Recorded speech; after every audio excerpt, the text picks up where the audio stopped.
So how many Cardinals are year-round Jupiter guys? We know Miles, you now. Is Brendan Donovan year-round? Who else is down there? I'm sure some of the coaches maybe. Yeah, Brendan Donovan is a Jupiter resident.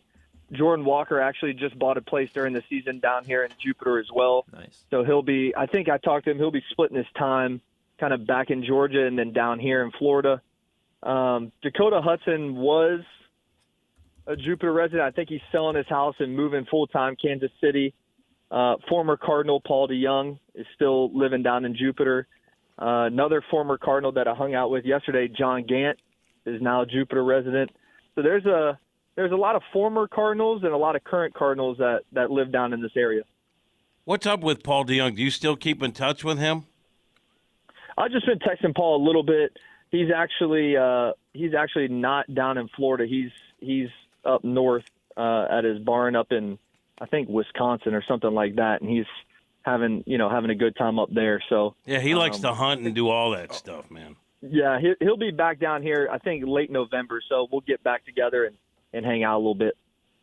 Kids, it's Cole here. Yeah. He's here. Oh, you sounded exhausted when my favorite word. But when you guys get back into the whole workout routine, are you just working out kind of with like a personal coach, or are you and all the guys getting together and doing some group workouts together? Well, everybody's a little bit different. So what I'm going to do once I get started back is I'm going to head over to Cressy Sports Performance. That's where I do the majority of my off-season training, especially this year since the spring training complex is being renovated. So I don't really think that's going to be available for any of the players to use. So I'll be doing, like I said, the majority of my training at Cressy Sports Performance and get my lifts in there, all my stretching routines, and all kind of like my plyometric and sprint work type things, so type workouts. So I'll be doing everything over there. Did you know that one member of the dais, at one point when he weighed 215 pounds, could bench press 400 pounds? That would be Cam Jansen. Isn't that impressive? That I believe it. He looks like a strong guy, so I believe every second of that. Yeah, baby. Yeah, baby. See, we had a little problem within our family. My son Tyler, who you know, Kiz, he had a weight that is stuck on his bat, and adults were trying to free it by smashing on the ground. You can't smash it on cement without damaging the bat, which is costly. So you have to be careful, and no one can shake that loose. And Cam said he believes he can do it. I could do it. I agree. That's that hockey strength right there. That's a strong wrist from shooting that puck. Well, more from just because I didn't really shoot the puck that much because I didn't have it, but just from fighting guys more than anything, grabbing on. Hey, you been watching any postseason baseball, man? You see that play last night with Phillies and the Braves? You still watching this? Yeah, I did see that play. I've been following it loosely. Obviously trying to follow some of the former Cardinals that have, that are in the postseason, but it definitely seems like there's some exciting games, some big moments in a lot of these games. So I think overall, that's great for the game of baseball to keep that interest alive. Hell yeah. So, Kiz, weren't you, or maybe still are, good buddies with Bader? We were talking in the previous segment that we kind of forgot that Bader went to the Reds at the end. I didn't. And didn't have, some people on the show. You can say, I forgot that he was all forgot. Well, I wasn't trying to. He didn't just forget. He doubted that it was true. Yeah. I wasn't trying to single anybody out, but you talk to Bader anymore, and I'm just I think it's fascinating this offseason because there's so many former Cardinals that are going to be in new spots, whether it's Flaherty or Hicks or Montgomery, and maybe, who knows, maybe some of these guys come back. It's pretty interesting. Yeah, no, I actually talked to Bader for a long time on my drive from St. Louis down to Jupiter. We talked for, 2 hours maybe. We were talking about, how the season ended up, how he was feeling. I know he had surgery not too long ago, so I was checking in on him. And then, obviously, once me and Bader get on the phone, we get talking about hitting, and then time just goes away. So we had a nice long conversation, and I think he's in good spirits, and I think the whole thing with his surgery went well, and he's ready to jump on a new team and prove that he can be a great player, which he is. I know you're tight with Nootbaar too. I think Nootbaar's season, because it had stops and starts, he had 3 injuries, including that one with the undercarriage, which made a lot of us feel uncomfortable. But if you look at his numbers, I know they weren't what he wanted them to be, but he hit career highs in a lot of different things. So overall, I think it was pretty good considering what he went through with injuries. What do you think he will be if he's healthy and is the center fielder on a daily basis for the Cardinals? What kind of player, what kind of numbers are we talking about, in your opinion? I think the one thing about Nootbaar that is great from an offensive standpoint is his consistency at the plate. I think, anybody that has that type of plate discipline, and I've talked to him quite a bit about trying to learn from him on that aspect of how do you swing at good pitches all the time and lay off the close pitches and take your walks. And, I'm trying to learn from him and improve my game that way. But, when you're at the plate and you're swinging at strikes and hitting strikes really hard and not chasing, then that's a recipe for success, continued success. And I think over the course of, if he gets 500, 600 at bats, I think that consistent approach game in and game out will really help him maintain his numbers all year. He's got power. He's got a lot of power. He's got a lot of contact. So, I really think sky's the limit for Newt. I mean, I think, like I said, if he can continue to swing at good pitches, he's going to get good results. Now, tell me about this, and I want you to be honest, because Newt is a good dude. I think we all know that. But I think he got worn down because he didn't just have Cardinal media on him every day, but then he had Japanese media. And depending on the city, there were waves of people coming at Newt, especially with what he did at the World Baseball Classic and becoming sort of an icon in Japan. Did he get worn out by that a little bit, if you're being honest with us? I don't know. We didn't talk much about that other than joking him for always talking to, the Japanese media, after games and things like that. But, I think it was just a tough season for everybody. I think this season really took a mental toll on a lot of guys on the team. When you're not winning, everything's a little bit tougher to do. So I think everybody probably felt a little bit more, weight on their shoulders and pressure this season just because we weren't playing as good as we knew we should. So I think that really contributed to a lot of the guys on the team's kind of tough. It's just tough on guys. And you already talked about his injuries. He had a couple tough luck, like contact injuries that are kind of like freak accidents. So when you add injuries on top of a kind of a losing season, it's hard to stay mentally locked in all year. And then I want to bring this up, and I think you should tell him that I brought this up. But he called me the cooler. He said when I talk to him, he goes out and takes an 0 for 4. Now, you're a guy who I talk to all the time, and thank you for that. You're always cooperative. You come on the radio show. Damn right. And you had a breakout offensive season. So maybe you need to tell Newt that whatever he thinks about a cooler or anything along those lines, that's in his head. Mm-hmm. Get it out of his head. That's right. You're 100% right. It's all in your head, man. It's all in your head. You tell him that. Hey, kids, we appreciate you coming on, Big Dog. Go enjoy yourself. Enjoy that beautiful sunrise and sunset down there in Florida, man. Sounds good, boys. I'll talk to y'all next week. See you, kids. See ya. Kids. Andrew Knizner. About as cool as you can get right there, baby. He's about as cool as you can get. Wonder what his insurance for that. What do you... What's Charlie looking at? Everybody keeps looking Cole behind was me. Everybody keeps looking looking behind at you. I know, but he looks hero. behind me. He looks behind me. Well, I haven't done that yet. Well, you did save me from the homeless. I did do that, but I haven't got that thing off your bed. Which, Charlie, let me ask you. Sometimes. Let me ask Charlie a baseball question, if I may. I'll allow it. Thank you.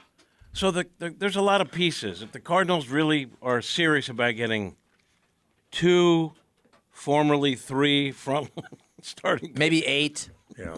No, but they said 3, and then they go, well, we didn't really mean. Whoa, 3. wait a second here. No, okay, but One guy's John Gant, one guy is you spend like if we're talking front line, front of the rotation guy. not Woodford.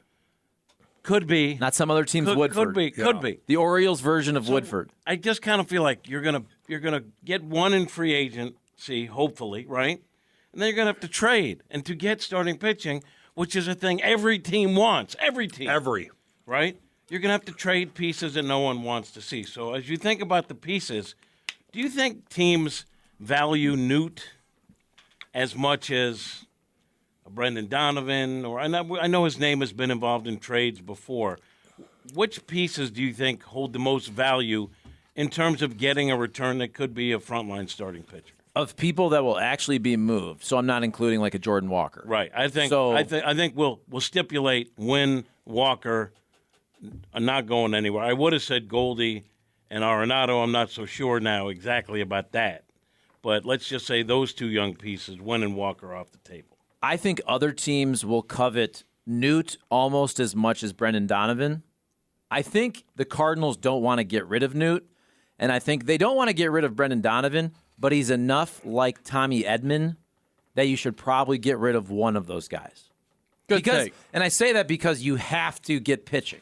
So here's the other thing, too, because the Cardinals do have a lot of redundancy. Now, in a season where you have injuries, maybe that's a good thing. But as you're trying to build, maybe you don't need all. But Tommy Edman in center field defensively is really good, and I think he has an upside offensively. I don't think he's going to be the same kind of guy as Newt, but you do have a guy who could be a very stable, good defensive center fielder, and that sort of makes Tommy and Newt similar in that way, at least. It's fascinating because with Wynn playing short, I kind of like Tommy as just your second baseman, but then you have Nolan Gorman. That's why you need his bat. You absolutely need his bat. 27 bombs. When his back is good. Look, part of the reason that people were discussing moving a Goldie or an Arenado, it wasn't that anybody said, hey, we don't need these guys. Everybody knows they're studs. It's about them being aging players, making tons of money at positions you can very easily replace them with other studs, i.e. potentially Jordan Walker and Nolan Gorman. And again, this is my thing with Goldie and Arenado. If everybody says, oh, you can't trade any of them, what does it matter if you're bad?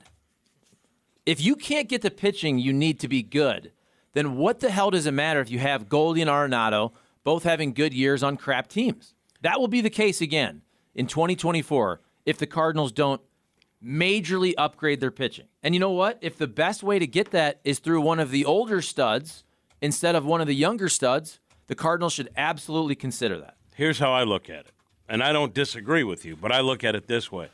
If they are serious about getting frontline starting pitching, if you got two really good ones, I think that makes the Cardinals competitive again, where they will compete. With the Arenado thing, I don't know what's going to happen now. I think maybe they'd look at that now, where I thought before he was off the table. But to me, if I know I'm going to get two good starters, I want to have Goldie, and I understand that your return is getting less and less as they get older. I'm stipulating, I understand that. But if you're talking about next year and the year after, and you got starting pitching locked in there, you want to have those guys at the corner, because whoever you put in there isn't going to be as good as them in the short term. So you have the pitching, and again, we're operating on the premise that they get it. I want those guys at the corners, and I want Wynn and Walker on the team as well, and I think that will make the Cardinals competitive. Of course, the underlying factor is they got to get the pitching. Okay, let's just say hypothetically they trade Nolan Arenado. So you trade Nolan Arenado, you're going to get a big dog pitcher in return if that happens. You're going to get, you would think, whoever's in that Logan Gilbert bucket. Doesn't have to be Logan Gilbert. It's going to be a solid number two, not solid, better than solid, really good pitcher. And then if you did that, it also accomplishes the other thing, which is freeing up the money. Maybe that frees up the money to sign Aaron Nola. How much money is Arenado making? $35 million? It's a lot of money. Yeah, and that also limits who you can trade him to, right? Because you're going to have a team that isn't afraid to spend money. And I look at the teams that are spending money like crazy. All of them could use starting pitching. So it's almost like you want starting pitching from the rich teams that are also looking for starting pitching. It might be a tough fit on that along those lines. And so how old is Arenado? Is he 33, 4? 34, I think. Okay. Here's another Really? thing. I thought he was 32.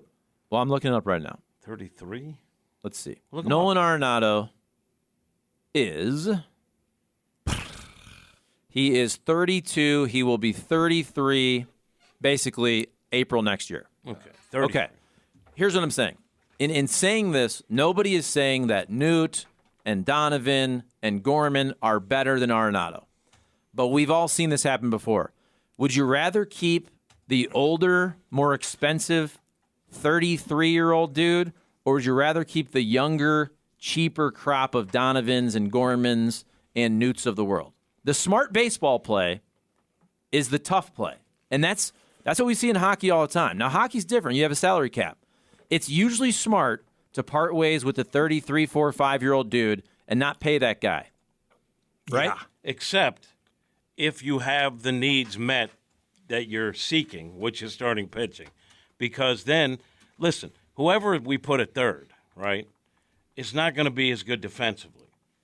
You're going to – same thing with Goldie, at least for the short term. You're going to be like, yeah, if we had that, you're going to like – we need to get better at this or that. Those guys you don't have to. Now, I understand that there's diminishing returns as guys get older. But if you – that's why I think it all depends on what the Cardinal front office does. If they can get starting pitching and leave those guys at the corner, understanding that at some point they're going to get older and you're not going to have the same guys. But for the next couple years, which is what I'm concerned about, because they're coming off a brutal year, I want to see them turn the page quickly. If you can get starting pitching and keep those guys, you're better for it. How about this, But I though? understand it depends on what they do, and it depends on how you look at it. How about this? What if this is another question, but I think it's certainly a fair question. What if Nolan Arenado no longer wants to be here? Then you trade him. Is that crazy to think? The man already forced a trade out of Colorado. He wanted to win. He came here. You have a couple years. He's spoken up many times about getting help. I don't want to be just a wild card team. Let's win the division. You think he had a fun year this year? Oh, hell no. Sure didn't look like it. And again, he's going to be 33 essentially around opening day next year. Maybe he has 3 to 4 more good years. The man wants to win. Do you think he wants to be here? Honestly, I'm not saying he hates it here. I'm saying would he rather be somewhere else that on paper is a World Series favorite? I think that's a fair question, but I think it's up to the Cardinals. Because I've talked to some people. But he could force, come on. If you're a superstar, you can always force your way out. I'm not so sure. I don't want to speak to where he is mentally. I've talked to some people that know him that said he is unhappy, but that doesn't mean that he wants out. He's unhappy with his own play, with the way the season unfolded, because as Paul Goldschmidt, who doesn't throw bombs, said, our weaknesses became exposed early, right? Nolan saw that too. That doesn't mean he wants out. So it's up to the Cardinals to figure that out too. That's why I said I wasn't sure where he was, and if he wants out, then that sort of changes the whole dynamic. If the Cardinals go out and get, let's say, the guys you mentioned, Sonny Gray and Mr. Yamamoto, who I'll be honest, I know nothing about. Great guy. Do you think that does that really excite Nolan Arenado more so than having Montgomery and Flaherty last year, which to me on paper were similar? Now I know Flaherty didn't pitch well, but I think if they add Sonny Gray and Yamamoto, I don't pencil in the Cardinals as a playoff team. I pencil them in as a team that is going to compete for the playoffs. That's hindsight, though. At the beginning of the season, when everyone felt good about where the Cardinals were, there were questions about the rotation. No one knew it would be disastrous. People were still picking them to win the Central. I don't think Nolan was like, I'm not excited to be here at that point. But I had a long conversation with your buddies, Brad Straubinger and Tim Trokey, the other day. We talked about this, and we all agreed on this. Everybody that predicted the Cardinals to win 90 games-ish and win the division, which we all did. Everybody predicted that, or at least I did. I don't want to speak for everybody else. Okay. I did that on the basis of what they had accomplished the previous 2 years, which was, on paper, you were an 80, 81 win team. You were a 500 team that added the necessary pitching 2 times at the deadline. You did it with Happ and Lester. You did it the next year with Quintana and Montgomery. That's what I thought the Cardinals were going to be. The problem was they fell off 10 games from being even the 500 team that would then add pitching to become the 90-win team. They fell off 10 games to become the team that is now not even worth it to add at the deadline. You're supposed to do the opposite, which is trade off guys. So, like, if the Cardinals added Gray and Yamamoto, I mean, what are they? What are they on paper? Don't know. Maybe 80. I'd probably say 85, 86. I don't know. Yeah. I think they'd be better than that. But I don't really know that much about Yamamoto, except I looked at his numbers and I looked at some of the video, And the Cardinals have had pretty good success with picking up guys from that part of the world. I used to doubt whether you could have that kind of success here, but there have been enough guys who have done it. I think that would be a huge upgrade for the pitching staff, but who knows, those are the guys they're going to get anyway. My point is, you don't really know, which gets back to what we were discussing earlier, you don't really know where Nolan Arenado is in terms of, does he want to be back? Does he want to go somewhere else? All I know is the people that I talked to were like, he's not saying he wants out. He's just miserable about the way the season went, about the way the team put together, the way the team played. Yeah. And also, he said he needs to be better. I also think it would help Ollie if you simplified his lineup. Another thing we're not talking about is you have this glut of position players. The lineup and the roster from a position player standpoint never really made sense. You have too many guys who are the same. You have too many super utility guys. I think it'd be easier on Ollie if he had 6 guys he knew he was going to pencil in every night, and then he can flip-flop the last couple for matchups, not the opposite. Well, which is 3 guys are in there, and you're flip-flopping everybody else, and every outfielder's hurt. Still, I mean, look at this. I know Tyler O'Neill probably won't be here. We'll see. Muscles? But, we're going to do this with Dylan Carlson for the 47,000th straight year. We'll see what we get. Think about that. Who's going to play the outfield? Okay, we love Newt. Jordan Walker Burleson had a very nice year. Yes, Burger Phone. Burleson, I think Burleson's going to be a trader. He could be a bench guy, but I don't think anybody's saying Alec Burleson's going to be your everyday outfielder type. Don't you think when you're trying to get pitching and trades are going to have to factor in that they're going to get rid of some of that redundancy? Yes, and I think it'll be streamline the options for the lineup. Yes. I think that'll take care of itself. Seeing Zach Gallen painting corners with 96 and following up with a 36-inch breaking curveballs last night made me cry. Microbiologist Jack. D-backs Pretty up good. 2-0 in that series. How about it? Taking 4 or 5 days off is not beneficial for these teams that clinched the first round bye. I know. People are bitching about that. Has it been at all? I feel like it hasn't been this whole time. I think they're going to have to revisit that. Yeah. That's not good for baseball. Has it been what? It's not good for baseball to sit there cold for 5 days. I know. Exactly. It's maybe good to set your rotation up, give them a couple days. Couple days, all you need. That's all you need, baby. I think it was last season that had 3 of the 4 teams who clinched the first round bye lost in their first playoff series to the wild card teams that were playing that week. Look at the Phillies. Phillies got hot versus the Cardinals. Yeah. You got Nola. You got Wheeler. They start rolling. And I can beat anybody. Anybody. Who's the one guy that you're like, wow, that guy's unbelievable, that you've seen in the postseason? I don't know how close you've been watching. Bryce Harper. I mean, but Tommy I Pham. knew Corbin Carroll. I mean, he's a a stud. tiny little guy, and he crushes the ball. Yeah. And when he's not crushing the ball, he's really fast on the bases. He walks a ton. I think he had 3 walks last night. He's really something to watch. That's the great thing about playoff baseball is you get to see with more on the line. I love it. Guys. I love it. And Knizner was talking about, the Cardinals that are in the postseason right now. Every team, it seems, I love Tommy Pham. It's fun to watch him out there. Yeah. My guy's Yordan Alvarez. I love him in Houston. That dude, man, when he gets a hold of one, it is going to go a long way. I love Yordan. He's fun to watch. Excuse me. I enjoyed watching Joe Kelly throw 100 miles an hour last night. Big Joe. That's my guy. Nato's only going to improve a deal to go to the Dodgers. Look at their pitchers for possible returns for him. Danny Boy in Iowa. Mike Leake, Steven Matz are their 2 largest free agent starter contracts they've ever signed. If anyone thinks they're going to get any top-end starters, they're smoking chips, baby. Why are you Well, they yelling said at they me? would, and they said they would utilize free agent, the free agent market. We'll see. I They know have to, though. How many? They took a lot of heat. They took a lot of heat for saying they're going to up the payroll, and they did it incrementally, really small. Yeah, And $1 people were million. ticked about it. What's that? I said $1 million. So, I mean, they said they're going to get 3 starters. Back the way.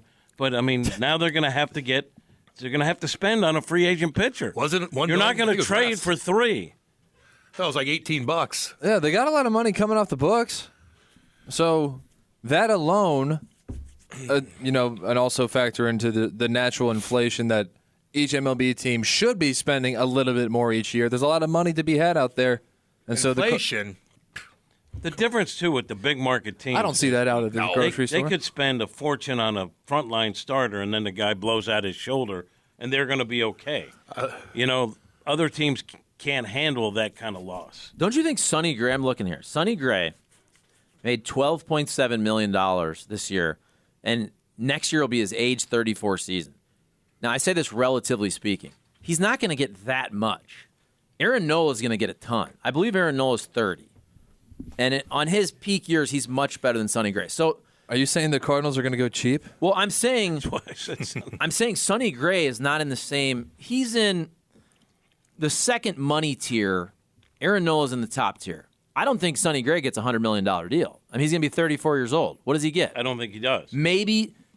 I wouldn't even want to give him 4 years, but does he get a 4-year deal for 75 to 80, or is that even too much? 4 years, knowing that the fourth year is probably going to be bad because he's going to be 38. Yeah, that's what I'm saying. I think you can get Sonny Gray cheaper than what you think. I would guess. So, to me, the way I looked at it, too. Cardinals' eye just lit up. They know Nola has a bigger upside based on his youth. But if you're the Cardinals, for the next 2 years, don't you think Sonny Gray can be comparable to what you get from Nola? Yeah, but it'll take longer than a 2-year deal to sign him, I would think. Yeah, I was thinking 3, and you overpay him. So he probably gets 4. You want 3, that means some team probably gives him 4. Probably. But to me, he's a less expensive option than Nola, but you're going to get similar for 2 years from Sonny Gray. I kind of like that. If you understand that the Cardinals, if they had one slot to fill, you go all in, right? But they got to spread it around because they have other needs in that rotation. Yes, Sonny Gray will be 34 next year. Aaron Nola Getting up there, man. Next year will be his age 31 season. And if you're the Phillies, why would you let Aaron Nola walk? I feel like there's going to be a big bid for Aaron Nola. And Sonny Gray feels like the Cardinal type of guy that they get on a Mike Leake type deal. He's 34. Going to be 34. And Yamamoto feels. Yamamoto. That $75, $80 million bucket feels very Cardinal. Yamamoto. There are 3 buckets, but the Cardinals are in the 4th bucket. Yeah. What bucket is this about? He was talking about Mode, talking about It was bucket. like trading. Buyers, sellers, or stay put. Yeah. Those are the 3 buckets, but the Cardinals are in the 4th bucket. Well, remember, they started That was winning. one of my favorite sound bites that I've ever heard Mo say. I like the bucket analogy, though. I also use that. That's every financial advisor. The first time you go to a financial advisor when you're 21 years old, you got 3 buckets. Yeah. You got the spend, you got the save, you got the leaky roof fund, whichever the 3 buckets are. I use one of those buckets a lot. Ken Rosenthal wrote that all teams who get a first-round bye should get a 1-0 head start in the series. What an absolute loser. How does he still have a job? I used to respect him. What? Jackie boy. Why would they get a 1-0 series lead? I would disagree. What a horrible thing. I didn't see him say that. But also, if a guy has a bad take, you don't say I really love, but We should kill him. I hate him. He should now. die. I mean, that's I didn't say all a bit that. of a- Should die. That's an overreaction. If he even said that, die. I didn't see that. Yeah, But you I have to don't know. incentivize what he's trying, and I'm not saying I agree with him, but you're creating a system where you're thinking you're helping out the teams with the bye, and you're actually not. You're not helping them at all. Here's the way that Agree. you do this. If you put together the exact same playoff bracket that you have, but if you want to fix it and you want to allow these teams to not be at a disadvantage, they get first priority as to where they are in the bracket, and you let them choose. Do you want to be a first-round bye, or do you want to play in the wild card series? If you want to give it to them, let them choose. No one's going to pick playing games to advance if you can already just jump over that. Well, then, all right. No one's going to pick that. Fine. I mean, it just doesn't make any sense. Yeah. Well, then we can't complain when they lose. How about this? 5-game series, you give the lesser team only 1 home game. You give them What up, game baby? 3. You give the better team, the better seed, 4 of the 5 home They games. already have an advantage. It's their fault for losing these It's not an games. advantage. This is the point. This goes back to, you can go back to that series, the World Series when I was in Michigan. Cardinals, Tigers. Yeah. It does not benefit baseball teams to sit out for 5 days or 9 days. It benefits you to sit out maybe 2 days and line up your pitching staff. If you're not seeing live pitching, this other team just rolled through a playoff series, got hot, got their swagger, and now they're playing a cold team that hasn't played for 5 days. 5 days. That's a long time. But that's what Charlie these Mullo. teams would prefer. Didn't you just say that teams wouldn't play the games? Why would you? Why would you roll the dice on that? Why would you roll the dice? You can either set it up the way you like, Right. or you have to play games where you could lose and not be in the next round. No one's going to opt for that. Yeah. Nobody. I agree with you, which is why I'm saying so. Okay, so if you go and lose in the second round when you got the first round bye, well, then that's on you for losing. We don't need to rig the system in your favor. What you're losing, figure out a way to win. It's not rigging it. It's trying to reward the regular season teams. Everybody knows that the playoffs is a I tournament. know, by giving them a first round bye. The But it reward doesn't help. I think Charlie's point is the reward comes with too big a downside. It's not a reward, basically. Well, it is. On You don't paper- have to play those games. Yeah. Okay, So but it is a the reward. competition gets- it the herd comes gets with a thinned big out. downside, And- the layoff is going to hurt you. And you But that's already not have a reward the if it doesn't- 3 out of 5 advantage My of having point the home is, games. it doesn't help teams. So in the end, it's not really a reward if those teams are not advancing as they should. Absolutely, it helps because who knows what would happen if they had to play that series. Some of them would have gotten eliminated. Yeah. There's no question about that. So it is a reward, but it's diminished by the fact that the layoff also hurts them. Here's how you fix it. The better seeded team gets to select one position player from the opposing team to pitch against them in the ninth inning. Fulton's finest. That's interesting. That's worse than Ken Rosenthal's take. Kill him. Let's go back to no playoffs like the 60s. That would hurt the MLB's pockets. A little bit. There's always playoffs. A little bit. I don't know It's what just he's right to talking the about. World Series. Yeah. Oh, yeah. Okay. Bernie said that he wrote that last night. Here's how we fix the playoffs. Go back to the one wild card. By the way, baseball, all these things we're talking about, baseball wants as many teams in to make as much money, to make it more exciting. And also, it makes the trade deadline and the last couple of months more interesting when you have 18 teams fighting for a playoff spot instead of 10 or 11. Do you think we'll ever get to a point in any sport where every single team makes the postseason? Probably, because they'll keep adding. By the way, they're never going to subtract. They are never going to subtract teams from playoffs. No. Every team makes Because the it's more playoffs. money. If you make more The money. NBA's at 20 out of 30 already. Yeah. Wow. Now they're doing tournaments. Yeah, now- they're doing in-season tournaments. Charlie, what about the purity of the game? Doesn't that matter? It does not matter No. to them at all. No. There's a school of thought that says, based on the fact that it's so analytics driven, that a manager just basically has a pad and then checks the boxes that the computer tells him. I don't think that's it. A manager, first of all, sets the tone for the team and the atmosphere and the culture of the ball club. It starts at spring training. Then secondly, there are times where I think a manager goes with his gut. If, it's sort of a jump ball as to which would be the best scenario for your team in a given situation. And I know the metrics say, and each team has different metrics that they use. I know the Cardinals once told me that they think the manager can give you a 3 to 4% swing, either negative or positive, and so you have to optimize what your manager is bringing in terms of analytics. I think it goes beyond that. I understand that they have all this information, and a lot of it is driven by the computers and their analytics. I just think there's a human element that's not measurable. I agree. I completely agree.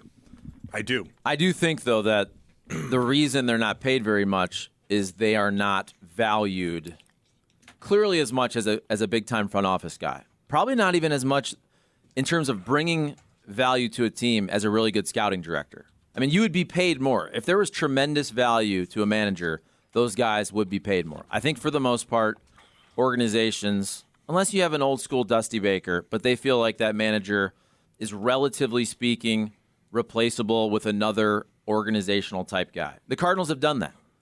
The Cardinals clearly don't value any big league managerial experience. If they valued that, they wouldn't have went Matheny, Schilt, Marmol. And So to the Cardinals, they feel like, okay, hey, we like Ollie, we like Schilt, but is Ollie that much different than Stubby? Is Ollie that much different than Skip or whoever else it could have been? So I think there's Schilt. more. I agree with you, but I think there's more to it. They believe in the organizational philosophy as opposed to what a veteran outside the organization can bring to the team in terms of upside. And then the truth is, too, like managers used to be paid more, but because the trend is to go with younger guys that don't have a huge resume, you're going to get them cheaper anyway. So I think there's a couple factors at play. I think a lot of organizations don't want a manager that has a ton of juice. I think they want to be able to. Now, the word control is maybe too strong, but I think they want that to be a brain trust. Even Dave Roberts has juice, but he said, "Look, I'm one vote. When we make a call in the postseason, I'm one vote of a group of people making a tough decision." I agree with that, and it's really about how much you also value this analytics department that you've pumped millions of dollars into. The nerds are taking over. Those things are growing and growing. Like, there used to be a couple of guys, right? And now it's a whole room full of guys and getting bigger and bigger. And the computer programs and the proprietary things that teams use cost for all that. Pitching labs. You can't tell me Bruce Bochy, Yes. didn't make a difference in Texas. Enough of these puppets in the dugout. Yeah, I didn't say that I 100% agreed with it. I just said that's what's happening. Yeah. And Bruce Bochy, I'm sure, made a difference, but they also completely revamped their entire pitching staff from last year to this year. So there was a whole lot that went on in Texas. Then they brought over Mike Maddox. Different pitching coach, too. Whole lot went on in Texas. Here's a hot take. I think Mo and DeWitt have helped get kitty cat jobs throughout the years on radio shows to defend and bolster their mediocre That's true. teams every day, which is why he's been fired so many times, Big Mike. Why is he coming after you now? Because he's the rights holder. Just anyone who... Big Mike, but who did Big Mike chirp? Oh, he was on... Is he the farmer? Yeah, he's a big boy farmer with the Clydesdale. A liberal farmer. He was anti-Nate. Yeah. He was anti... Oh. He's also anti-me, I think. But more so Nate. Nate. He really didn't like That's Nate. what it was. Nate got to him. Well, he's right. I was fired a bunch of times from 590 The Fan. Hopefully, That detail was correct. yeah, that was correct. I don't really know. God, I mean, what a it's disaster. possible that DeWitt made a phone call to Hadley or something and got my job back. Probably. That's funny, man. Good God. Big John Mike. Hadley. Do we have that John drop? Yeah, Hadley. hold on. Let me... Oh, the Nate, John Yeah, Hadley. John Hadley. Nate, Oh. where are Nate's doozies at, man? I God, he got had to a go bunch. grab that out of Seth's folder because Nate would never self-drop. Yeah. Oh, no. Well, no, he wouldn't. He had a couple good ones. He's a loser. That was one. The one I really liked was Light Tower Power. He was doing it in a different voice, remember? What do you do? Do we have that? Yeah, I mean, I got to Let's hear pull a couple, these up. Let's hear a Here's- couple Nate drops. Here's a classic. Oh, he has I am way too accomplished in life to be mopping a floor at 10 p.m. one from he's mocking Tyler O'Neill. I know. Oh, yeah. It's going to take me a second. Here, Mopping a floor at 10 p.m. it just says Nate, I think Brad Thompson impression. You can calm down a little bit. Mopping floors. Nate thinks London is a country? What's this? What country in Europe is the top football market? London. That's not a country. I'll go That was pull a up. dumb question. I remember that day. Sometimes And what was sometimes the I do- answer? Oh. Germany. Was it? Nate doesn't like the ball writers very much. Who cares? That was a good one. That was an The ball riot. all-time day on Oh, this he show. did not like. He does not. None Any like of them. None of them. All of them.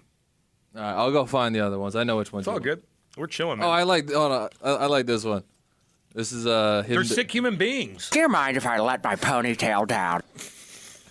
Was that him? Yeah. That sounded like the dude Caitlyn from. Jenner. That's Caitlyn Jenner. Oh, I thought it was Family Guy. No, that was play it again? That was Caitlyn Jenner, dude. Yeah. Do you mind if I let my ponytail down? That doesn't sound like the Family Guy. Peter Griffin. Thank you. I feel No. so much better. Okay. No, that's Caitlyn Jenner. That's Caitlyn Jenner. Let's see here. I left my TV on overnight. 2011 World Series Game 6 was playing randomly on YouTube when I woke up, and for a moment I thought I had teleported through time with La Russa on the screen instead of Marmol with his huge bulbous hat. Sad day. Ford, what up, baby? Bulbous. I like that word. It's cool. Do you guys think Jeff Luhnow was more self-confident in himself after him leaving the Cardinals, watching them slowly burn to the ground and turning the Astros into a powerhouse? Well, he was part of the enabling force that allowed cheating to go on. for That's the right. Astros. That's right. Isn't he a soccer guy now? He is. Somewhere in is it Central America or South America? Really smart guy. Oh, super smart. Continue to scroll on TikTok, you loser. You loser. Diversity, equity, and inclusion is essentially a way of saying we hate white people. And we should. Well, actually, I went out to Marina Del Rey, and I got a second opinion on my back. That's the one I like. I am way too accomplished in life to be mopping a floor at 10 Okay, p.m. but do the this light tower. Here you go. Light tower. He power. looks real good. He looks real good. He's got that light tower power. What? That's the one I like. Talking about there. Making fun of broadcasters. Oh yeah, okay, that makes sense. He doesn't like him, He's only got a handful of people he likes. Nate. This is one of the people he likes. Tucker Carlson's the only legitimate anchor in news. He's not really an anchor. And now he's not an anchor in news anymore. He's not really. What's Was he up never to? an anchor. Why is he What's not? he up to, Jimmy? Why is he not? What's our buddy up to? Tucker. January 6th. No, I'm saying he still does the same thing. Oh. It's a different platform. I guess so. I did see a clip from Tucker. I didn't watch the whole thing, but he is now sounding the alarm that that there'll be the same people that wanted war in Ukraine will now want war in the Middle East, and that we're going to have 2 wars to fund. Nice. Yeah. Oh, wars are very profitable. Oh, they are big time. You Big pay time. to ruin the country, and then you get Yes. paid to reconstruct it. Yes. It's a good business model. Yeah. The thing with Ukraine, though, is where every dollar's going because that is a course. country that has no corruption. No, none. Zero corruption, actually, they said. Zero. Wasn't like Lyndon B. Johnson's wife part of like a big company, like a firearm company and stuff like that through Vietnam, and they went through them for all the weaponry and the Jeeps and this and that and the other. That's usually how it works. Funny how that is. Isn't that weird? No, we got to keep doing this. Stay. I know this.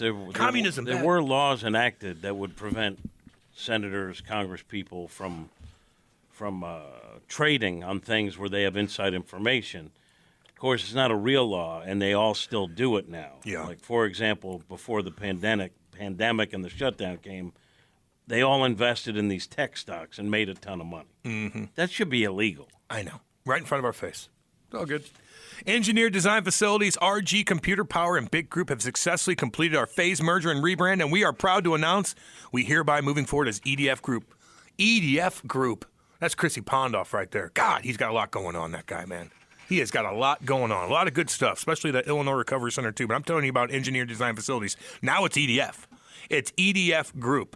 They first wanted to diversify the new combined entities' offerings and portfolio in order to provide our customers and partners with a broader scope of our technical services. And second, strategically merge the 2 most experienced data center, critical facility service providers, and design teams this market has to offer into one formidable force known as EDF Group, baby. Check them out at theedfgroup.com. Look at all of their divisions. They got 3 of them. 1 quality partner. 3 divisions, 1 quality partner, or as they like to say, 1 throat to choke. For all your critical facilities, your data center, commercial fire alarm, electrical, and IT infrastructure needs, you go to EDF Group, the EDFgroup.com. Charlie, what's up with you? The Post Sports Bar and Grill, the official cheesesteak of Hot Take Central. Stay posted, my friends. They bring you Matt Holiday Mondays and Trivia Tuesdays that we'll probably do on Thursday. Mark's Appliance out there in beautiful Edwardsville, Illinois. Very easy to shop online, marksappliance.com. I've done it 4 times in the last couple years. We got a new dishwasher. We got a new oven last year. We got an oven for a tenant and then a repair for a tenant as well. So they do it all. You can buy something new, you can get a repair, and even though it's Edwardsville, Illinois, the best part is they will deliver all across the St. Louis area. If you love this show, you want this show to thrive, which it does. I mean, man, this show's good. It's dang good. And you support our sponsors. Mark's Appliance has been here for, 2 years now. Very loyal sponsor. You should be loyal to them, marksappliance.com. And while I got you, I'm very loyal to Triad Bank. My people out there, the CEO, Jim Regna, great guy, big sports fan. And on the commercial lending side, Karen Glore and especially Matthew Tobin, I've been dealing with for about 4 years. Anything, call, text, email, Matthew Tobin responds immediately. We'll go out to lunch. He'll shoot straight. Here's what's going on. Here's what's going on with interest rates. You should do this. Maybe wait. Do this. It's a good time. They'll shoot straight with you. And you'll realize that once you go to Triad Bank, a local bank, you'll realize how poor the customer service was at your national bank. I'm not just saying that. That's 100,000% true. You'll realize the difference when you go to Triad Bank. 10375 Clayton Road in Frontenac, 314-993-4333. TriadBanking.com. It's Triad Bank, member FDIC, an equal housing lender. I'm talking about John Hadley. I like That's a good one. And don't we have the captain on today? Yeah. Oh, yeah. 9. All right. I just because Braden Shen? You thought we were Your kid's dog? we were done with him for the season. Well, just maybe if you wanted to take a break. No. He likes it. Yeah, all right. If he This is likes important. it. Yeah, I'm just For his saying. off-season training. If he just wants to take a break 1 week, I Take a don't break. 15 minutes. We handed him his Charlie. best. We handed him his best offensive season. That's last right. year. You think he wants He to take owes a break? us. He owes us. I'm just thinking like he's 10 probably bombs. like, I'm hanging with my girl. We're in Florida right now. Maybe I want to sleep in. Maybe I want to go to I have a feeling that breakfast. guy don't sleep in a lot. Yeah, I get you. That guy's 10 like, o'clock Eastern. and he's pure energy. I know. Let's ask him that. What time do you go to bed? What time do you wake up in the off season? Yeah. He can do whatever he wants, He could do what he wants. but he seems very I just disciplined. want to pressure him. He's a good dude. That's all. Maybe he wants And to then take ask him about Ollie losing the team over the. Over Tyler O'Neill? Yeah. Yeah. Okay. Well, you did ask him something. What did you say one time? Or you're like, oh, this October, No, I you'll said, have a lot of time on your hands. I said that. Charlie gave me a bunch of dirty looks for that one. That was funny. And the other one was when I said, with Ivan Herrera coming up, and he's a big prospect, how does that affect your role in the team? And Charlie's like, what the hell you're asking him that for? Sarcastically, of course. On air, I did that? I mean, you gave me like a... No, I love questions like that.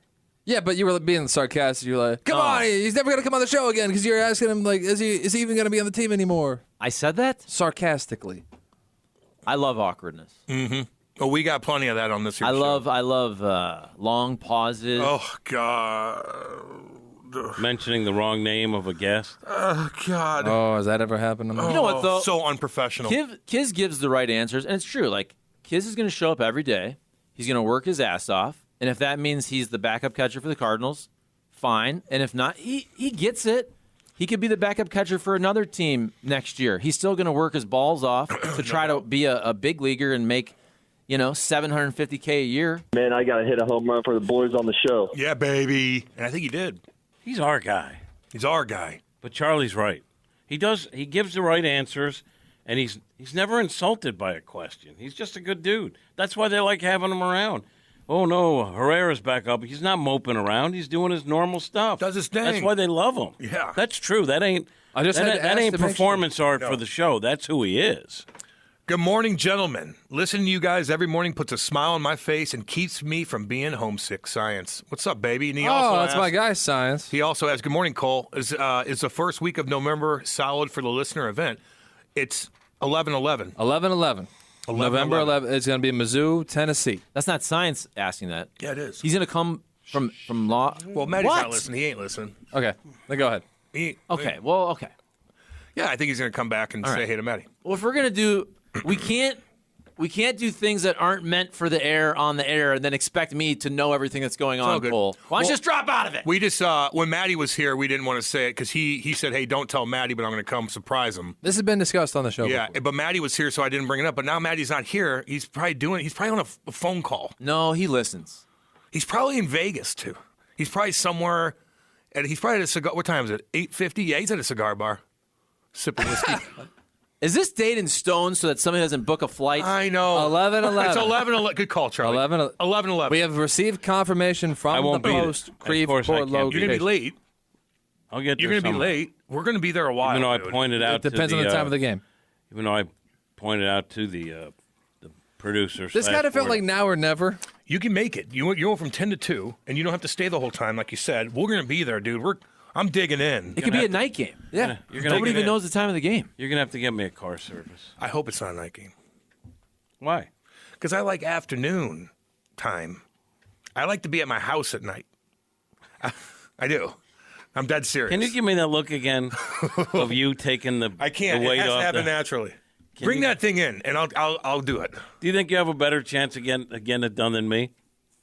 Is that a real question? Yeah. Yeah, I just want to. I did it to prompt. I can't do it now. He gave me a look like I'm your hero. Like a confident. Yeah, I think he gets it confident first Cam. try. Confidence Cam. I think first try he gets it. Probably.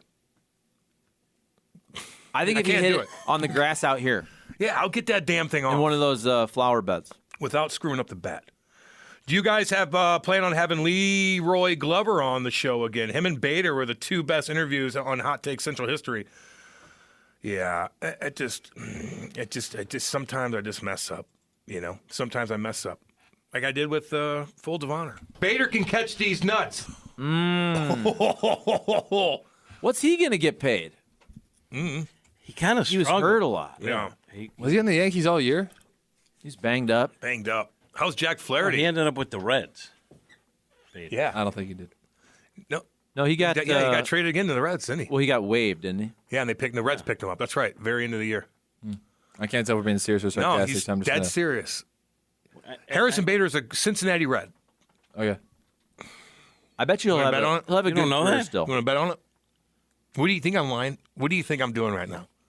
I think that you don't know, and I Yeah. think that you're just trying to. No. I do know.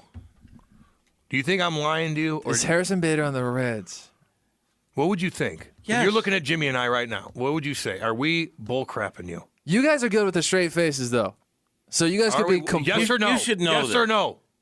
I'll say yes. Yes, he is on the Reds. Okay. Why? How do I know that? How do you not know that? How do you not know that?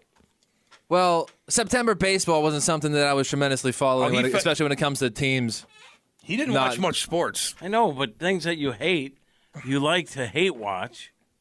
The Reds? You didn't like Bader. No. I'm not following his career that closely. He hit 161 Oh. with Cincinnati. And maybe that's why. Whoa. 161. Someone will want him just Damn. based on defense. He'll have a job, but he ain't going to get paid. Think about what he did for the Yankees in the postseason with all those home runs. Not this year, obviously. Yeah. I mean, there's He's getting ability in praised. there. And the one thing that you always have is defense with him. Cardinals bring him back on a nice little prove-it one-year deal. What's Flaherty going to sign for now? In this deal up? I would do 1 year if I was him too. What do you think he's going to get? 10 schmilly? I think that's As a a fair. bullpen guy? I think I think that actually sounds about right. I think that's a fair neighborhood. 1 year, $10 million deal with the Dodgers. Prove it. Yeah. New York Times said Americans are nicer than Canadians. Airplane etiquette survey reports. Now what do you have, Canada?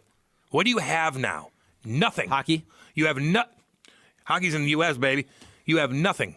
You used to be the nicest people. You're way nicer than the United States. Canadians are nice. Now you're not. You got nothing but poontang, which is crap. Am I wrong? But I don't. Maybe it's just like the You mean old poutine? Poutine. It's nasty. Poontang No, is a it's little bit good. different. All it is Not that French much fries different. with gravy. Gravy and cheese. Crap. I didn't get the cheese on there, the cheese curd. But I think, generally speaking, people aren't as friendly as they used to be. I think we're in a time where people are just not, I know. right? It's a tumultuous time in our history, and I don't think people are as friendly or as laid back as they were. Am I wrong?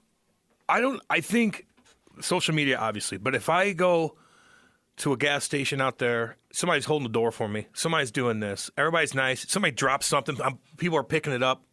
I think there's a ton of nice people out there. I think we look at a lot of people on Twitter and what they say and the back and forth, everybody's like, whoa, everybody's a dick. Not really, but the loud ones are. That's been my argument for years. I stole it from you. I'm not People saying are nice in real life. I'm They not are. saying they're They not are nice. I'm just a-holes. saying people seem to be more. I think we're divided.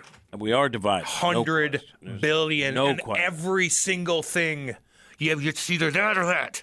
There's no gray I agree area. with that. And I'm not saying there's not friendly people or people that will hold the door.